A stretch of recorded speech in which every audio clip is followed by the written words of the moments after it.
सर्वत्र गोविन्दनाम संकीर्तनं गोविन्द गोविन्द। ओम श्री गुरुभ्यो नमः। इति श्रीमद्भागवतमहापुराणं दशमस्कन्धः अथ चतुर्विंशोऽध्यायः। श्रीशुक उवाच भगवानपि तत्रैव बलदेवेन संयुतः अपश्यन्निवसन् गोपान् इन्द्रयागकृतोद्यमान्। तदभिज्ञोऽपि भगवान् सर्वात्मा सर्वदर्शनः प्रश्रयावन्नतो पृच्छत् वृद्धानन्दपुरोगमान्। कथ्यतां मे पितः कोऽयं सम्भ्रमो ववुपागतः किं फलं कस्य चोद्देशः केन वा साध्यते मखः। एतद्ब्रूहि महान् कामो मह्यं शुश्रूषवे पितः न हि गोभ्यं हि साधूनां कृत्यं सर्वात्मनां इह। अस्य स्वपरदृष्टीनाम् अमित्रोधास्तविद्विषाम् उदासीनोरिवद्वर्ज्य आत्मवत् सुहृदुच्यते। ज्ञात्वा ज्ञात्वा च कर्माणि जनोऽयमनुतिष्ठति विदुषः कर्म सिद्धि स्यात् तथा नाविदुषो भवेत्। तत्र तावत् क्रियायोगो भवतां किं विचारितः अथवा लौकिकः कस्तन्मे पृच्छतः साधु मन्यताम्। नन्द उवाच पर्जन्यो भगवान् इन्द्रः मेघास्तस्यात्ममूर्तयः ते अभिवर्षन्ति भूतानां प्रीणनं जीवनं पयः। तं तात वयमन्ये च वार्मुचां पतिम् ईश्वरं द्रव्यैस्तद्रेतसा सिद्धैः यजन्ते क्रतुभिर्नराः तच्चेशेनोपजीवन्ति त्रिवर्गफलहेतवे। पुंसां पुरुषकाराणां पर्जन्यः फलभावनः य एवं विसृजेद्धर्मं पारम्पर्यागतं नरः कामाल्लोभात् भयाद्वेषात् स वै नाप्नोति शोभनं। श्रीशुक उवाच वचो निशम्य नन्दस्य ततान्येषां रजौकसाम् इन्द्राय मन्युं जनयन् पितरं प्राह केशवः। श्रीभगवानुवाच कर्मणा जायते जन्तुः कर्मणैव विलीयते सुखं दुःखं भयं क्षेमं कर्मणैवाभिपद्यते। अस्ति चेदीश्वरः कश्चित् फलरूप्यन्यकर्मणां कर्तारं भजते सोऽपि न ह्यकर्तुः प्रभुर्हि सः। किमिन्द्रनेहे भूतानां स्वस्वकर्मानुवर्तिनाम् अनीशेनान्यथा कर्तुं स्वभावविहितं नृणां।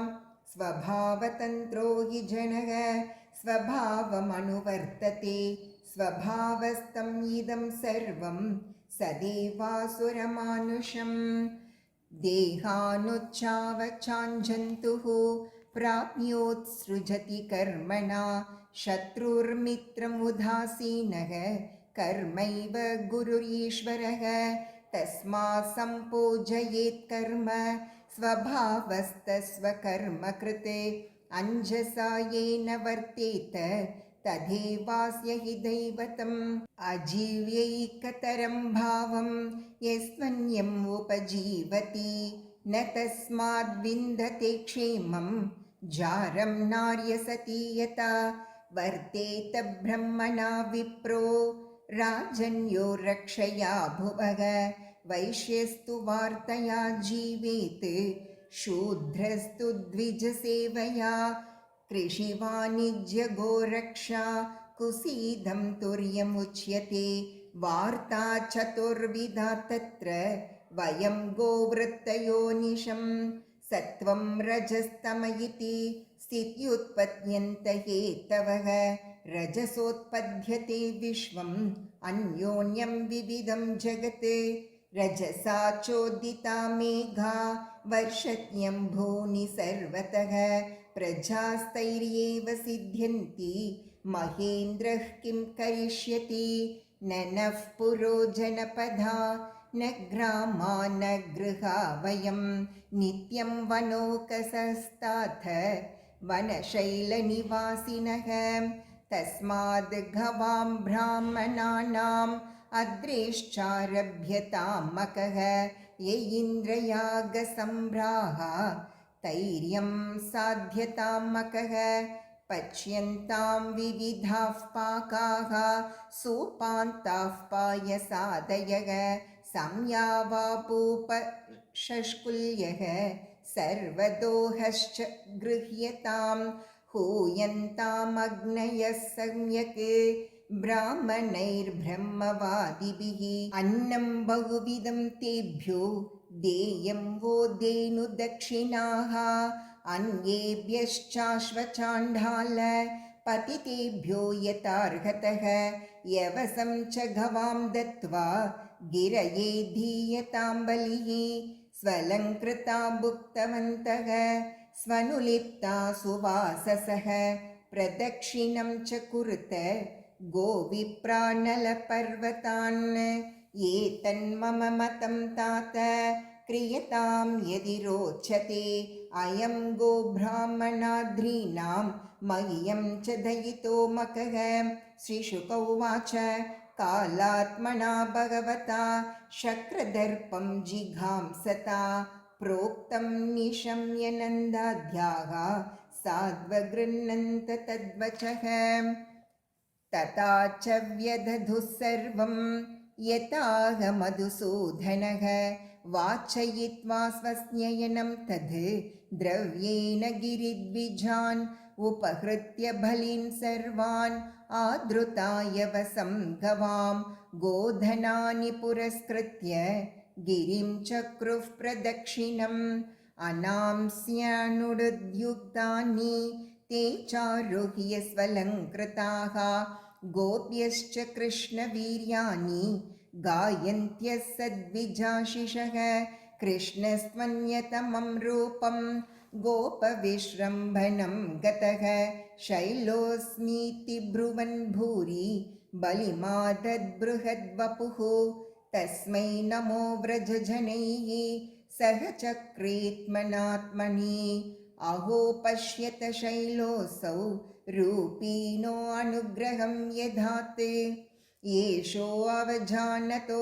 मर्त्यान् कामरूपी वनौकसः हन्ति ह्यस्मै नमस्यामः शर्मणे आत्मनो गवाम् इत्यद्रिगोद्विजमकं वासुदेव प्रणोदिताः यथा विधायते गोपाः सह कृष्णा व्रजं ययुः।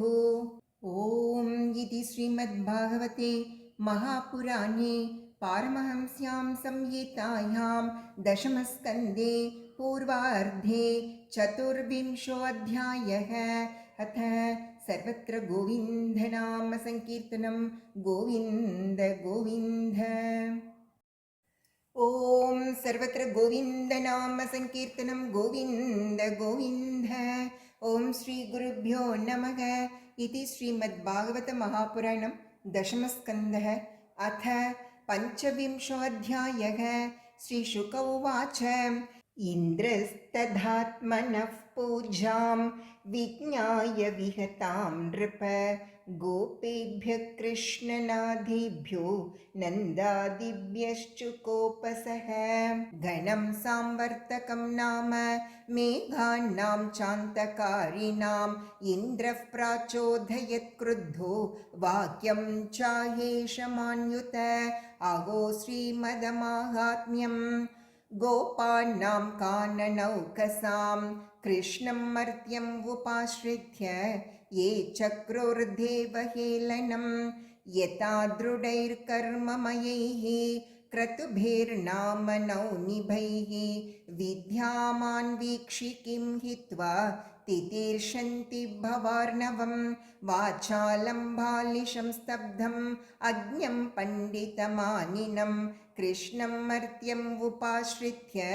गोपा मे चक्रुरप्रियं येषां श्रियावलिप्तानां कृष्णेनात्मायितात्मनां दनुत श्रीमदस्तम्भं पशुन्नयत संक्षयम् अहं चैरावतं नाघम् आरुह्यानो व्रजे व्रजं मरुद्गणैर्महावीर्यैः नन्दगोष्ठजिघांसया श्रीशुक उवाच इत्थं महवता ज्ञप्ता मेघा निर्मुक्तबन्धनाः नन्दगोकुलमासारैः पीडयामासुरयोजसा विद्योत्तमाना विद्युद्भिः स्तनन्तस्तनयित्नुभिः तीव्रैर्मरुद्गणैः नुन्नाववृषोर्जलशर्कराः स्थूला वर्षधारा मुञ्चत् स्वभ्रेष्वभीक्ष्णशः जलौघैः प्लाव्यमाना भूर्ना दृश्यत नतोन्नतम् अज्ञासारातिवातेन पशवो जातवेपनाः गोपा गोप्यश्च शीतार्ता गोविन्दं शरणं ययुः शिरसुतांश्च कायेन प्रच्छाध्यासारपीडिताः वेपमाना भगवतः पादमूलम् उपाययुः कृष्ण कृष्ण महाभाग त्वन्नाथं गोकुलं प्रभो त्रातुमर्हसि देवान्नः कुपिताद् भक्तवत्सलः शिलावर्षनिपातेन हन्यमानमचेतनं निरीक्ष्य भगवान् मेने कुपितेन्द्रकृतं हरिः पर्त्वत्युल्बनं वर्षम् अतिवातं शिलामयं स्वयागे विहते स्माभिः इन्द्रो नाशाय वर्षति तत्र प्रतिविधिं सम्यग् आत्मयोगेन साधये लोकेशमानिनां मौढ्याद् हरिषि श्रीमदं तमः न हि सद्भावयुक्तानां सुराणां येष विस्मयः मत्तो सतां मानभङ्गः प्रशमायोपकल्पते तस्मान्मच्चरणं गोष्ठं मन्नातं मत्परिग्रहं गोपाये स्वात्मयोगेन सोऽयं मे व्रताहितः इत्युक्त्वैकेन हस्तेन कृत्वा गोवर्धनाचलं दधारलीलया कृष्णः छत्राकमिव बालकः अताः भगवान् गोपान् हेम्बत्तात्तव्रजौकसः यतोपजोषं विशत गिरिगर्तं सगोधनाः न त्रास इह वः कार्यो मध्यस्ताद्रिनिपातने वातवर्षभयेनालं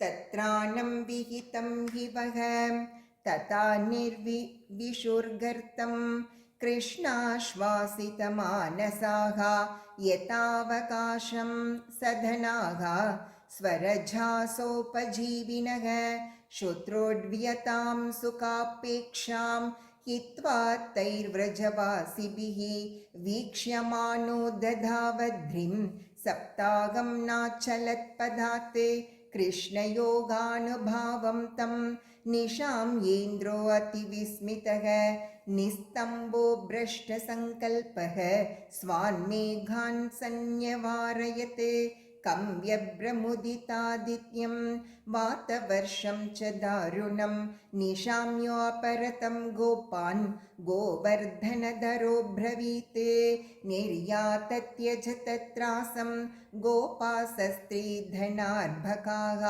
उपारतं वातवर्षं व्युदप्रायाश्च निम्नगाः ततस्ते निर्ययुर्गोपाः स्वं स्वमाधाय गोधनं शकटोडोपकरणं स्त्रीबालस्तविराशनैः भगवानपि तं शैलं स्वस्थाने पूर्ववत् प्रभुः पश्यतां सर्वभूतानां स्थापयामास लीलया तं प्रेमवेगान्निभृता व्रजौकसो यथा समीयुः परिरम्भनादिभिः गोप्यश्च सस्नेहमपूजयन्मुदा दध्यक्षताद्भिर्युयुजुः सदाशिषः यशोधारोहिणी नन्दो रामश्च बलिनां वरः कृष्णमालिङ्ग्य युयुजुः आशिषस्नेहकातराः दिवि देवगणाः साध्याः सिद्धगन्धर्वचारणाः दुष्टुवोर्मुमुचुत्तुष्टाः पुष्पवर्षाणि पार्थिव शङ्खदुन्दुभयोनेदुः दिवि देवप्रणोदिताः जगुर्गन्धर्वपतयः तुम्बुरुप्रमुखा नृप ततोऽनुरक्तैः पशुपैः परिश्रुतो राजन् स गोष्ठं सबलो व्रजत् हरिः तथा विधान्यस्य कृतानि गोपिका गायन्त्ययूर्मुदिता हृदि स्पृशः। ॐ इति श्रीमद्भागवते महापुराणे पारमहंस्यां संहितायां दशमस्कन्धे पूर्वार्धे पञ्चविंशोऽध्यायः।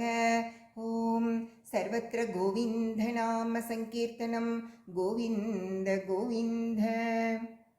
ॐ सर्वत्र गोविन्दनाम संकीर्तनं गोविन्द गोविन्द। ॐ श्रीगुरुभ्यो नमः। इति श्रीमद्भागवत महापुराणं दशमस्कन्धः अथ षड्विंशोऽध्यायः। श्रीशुक उवाच एवं विधानि कर्माणि गोपाः कृष्णस्य वीक्ष्यते अथद्वीर्यविदः प्रोचुः समभ्येत्य सुविस्मिताः बालकस्य यथेतानि कर्माण्यत्यद्भुतानि वै कथमर्हत्यसौ जन्म ग्राम्येष्वात्मजुगुप्सितं यः सप्तहायनो बालः करेणैकेन लीलया कथं बिभ्रद्गिरिवरं पुष्करं गजराडिव तोकेनामीलिताक्षेण पूतनाय महोजसः पीतस्तनः सह प्राणैः कालेनेव वयस्तनोः हिन्वतोद्धशयानस्य मास्यस्य चरणावुदक् अनोपतद्विपर्यस्तं रुदतः प्रपदाहतम् एकहायनासीनो ह्रियमाणो विहाय सा दैत्येन यस्तृणावर्तम् अहन्कण्डग्रहातुरम् क्वचिद्धैरङ्गवस्तैन्ये मात्रा बद्धौ लोकले गच्छन्नर्जुनयोर्मध्ये बाहुभ्यां तावपातयत् वने सञ्चारयन् वत्सान् स रामो बालकैर्वृतः हन्तु कामं बकं दोर्भ्यां मुखतोरिमपाटयत् वत्सेषु वत्सरूपेण प्रविशन्तं जिघांसया हत्वान्यपातयत्तेन कपित्तानि च लीलया हत्वा रासबधैतेयं दद्बन्धूंश्च बलान्वितः चक्रे तालवनं क्षेमं परिपक्वफलान्वितं प्रलम्बं घातयित्वोग्रं बलेन बलशालिना अमोचयद्व्रजपशून् गोपांश्चारण्यवह्नितः आशीविशतमाहीन्द्रं तमित्वा विमदं ह्रदात् प्रसह्योद्वास्य यमुनां चक्रेऽसौ निर्विशोधकां दुस्यजश्चानुरागोऽस्मिन् सर्वेषां नो व्रजौकसां नन्दते तनये स्मासु तस्याप्योत्पत्तिकः कथम् क्व सप्तहायनो बालः क्व महाद्रिविधारणं ततो नो जायते शङ्का व्रजनात् तवात्मजे।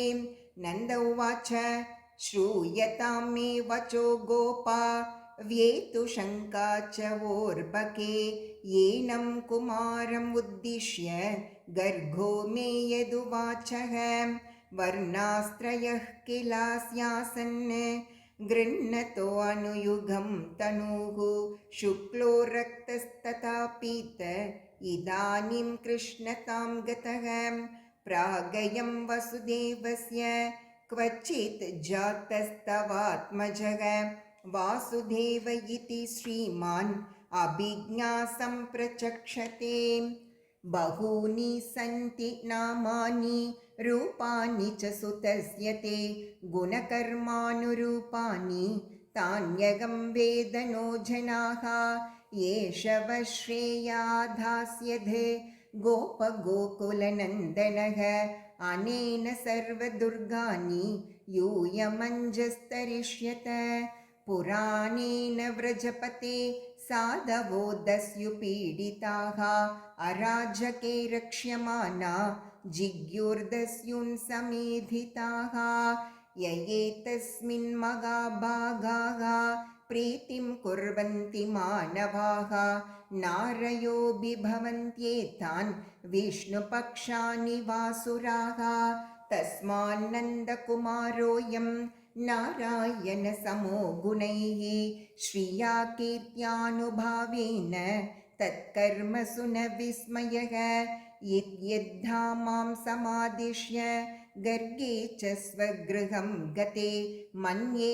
नारायणस्यांशं कृष्णमक्लिष्टकारिणम् इति नन्दवच श्रुत्वा गर्गगीतं व्रजौकसः दृष्टश्रुतानुभावास्ति कृष्णस्यामिततेजसः मुदितानन्दमानर्चुः कृष्णं च गतविस्मयाः देवे वर्षति यज्ञविप्लवरुषा वज्राश्मपर्शानिलैः सीधत्पालपशुस्त्री आत्मशरणं दृष्ट्वानुकम्प्युत्स्मयन् उत्पाट्यैककरेण शैलमबलो लीलोच्चिलीन्द्रं यथा बिभ्रद्गोष्ठमपान्महेन्द्रमदभित् प्रियान इन्द्रो गवाम् ॐ तत्सत् इति श्रीमद्भागवते महापुराणे पारमहंस्यां संहितायां दशमस्कन्धे पूर्वार्धे षड्विंशोऽध्यायः। ॐ सर्वत्र गोविन्दनामसङ्कीर्तनं गोविन्द गोविन्द।